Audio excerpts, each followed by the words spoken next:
Um, I want to talk to you about a couple of brain principles that I think are important. I'll try to remember to look into the camera this time. Um, there are a couple areas that we're going to talk about during the semester and that you're going to read about that you should probably just know a little bit more about. Some of this might be review from BioBases, and then some of it may be new. And I'm going to start off by talking about the cerebral cortex. And the cerebral cortex is a part of the forebrain, and it's that outer covering that has all the wrinkles, and it's where really all of the thought and consciousness happens. So if you have a conscious process going on, there's part of your cerebral cortex that's active. So for example, visual processes. There's a lobe in your cerebral cortex, which is right in the back, your occipital lobe, that deals with visual processes. Now, there are visual processes that happen that are below your level of conscious awareness, like orienting. So if you see something, your eyes orient toward it. That happens in the lateral geniculate nucleus, part of the thalamus. And you don't need to write all that down. But that happens not in the cerebral cortex. It happens more in the non-cerebral cortex, more inner parts of your brain, which is a very non-scientific way of saying it. Or like there are little cells in your retina that respond to whether or not there's light present that send signals on to either reduce or inhibit the production of melatonin. And that all happens below level of conscious awareness. But anything that's happening consciously in vision, like your experience of color or your experience of just seeing something or object recognition, that's all happening in your visual cortex. And I'm being emphatic and I'm shaking my desk, so I'm sorry. So all of that stuff, all that advanced stuff is going on in your cerebral cortex. You have 4 lobes in your cerebral cortex that show up in 2 hemispheres. So you have your left hemisphere and right hemisphere. And the 4 lobes are the frontal lobe, which is appropriately named right up front. And the frontal lobe is really, in the context of this class, we're going to talk about it being responsible for playing a part in memory, for sure, playing a part in attention, things that are executive functions of the brain, like planning, decision-making, reasoning, understanding the consequences of your actions. That's why they call them executive functions. It's like your brain, puts on a business suit and has to make really important decisions, and that stuff is going on in the frontal lobe. So if you get some frontal lobe damage, some really interesting things can happen depending on where you get that damage. We may also talk a little bit about the prefrontal cortex, the orbitofrontal cortex, and dorsolateral prefrontal cortex, which are all different parts of the frontal lobe. And they all do different things related to those executive functions. Then you have the parietal lobe, kind of up here, and then the temporal lobe right here. And I think we'll talk about the parietal lobe when we talk about spatial reasoning. The parietal lobe is involved in some like spatial and sensory type things.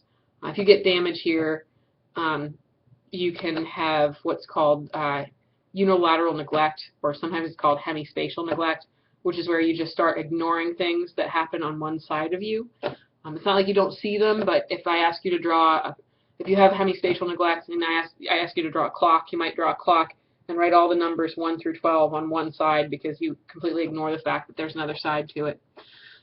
So involved in spatial reasoning, some attention type stuff.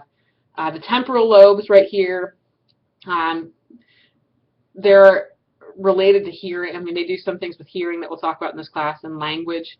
And then we'll talk, after the frontal lobe, we'll talk the most about the occipital lobe, which again is in the back of your brain, which is as far away as you can get from the eyeballs. So that doesn't make any sense at all. But it does make sense. But we won't talk about why. Because then the video will not be under 10 minutes long, and I'm already going on 5 minutes, so I'm going to try to speed it up here.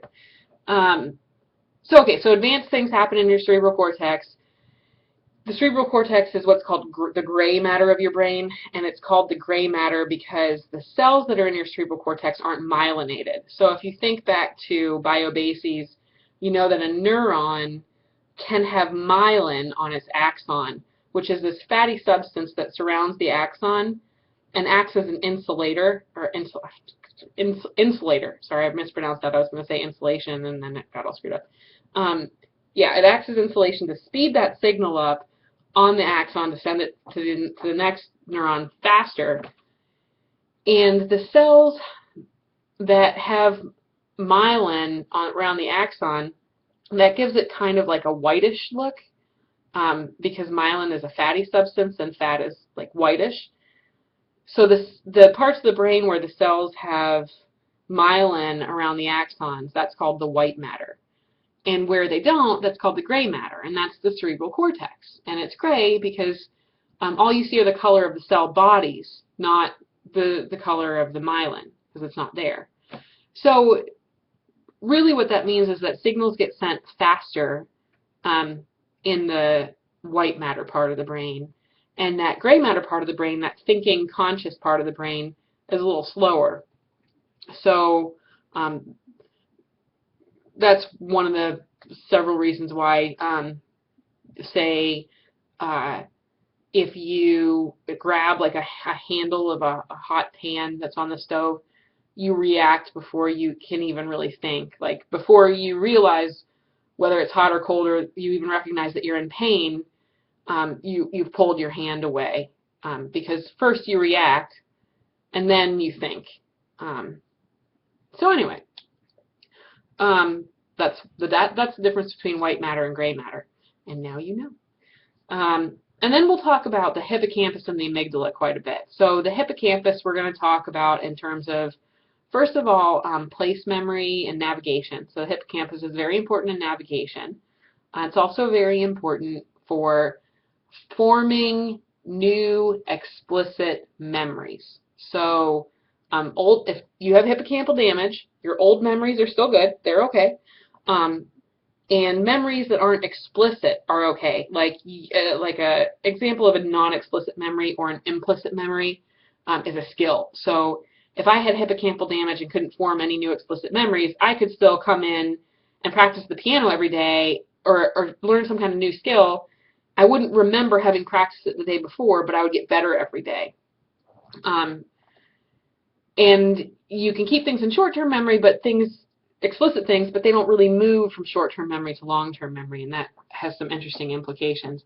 And then we'll talk about the amygdala. And the amygdala is all about emotions, and think anger, anger and fear, and fast reacting to emotional things happens in the amygdala. And we may talk about the amygdala being part of what's called the fast pathway for emotion, if we get around to that. So those are some important brain areas. And next we're going to talk about double dissociations.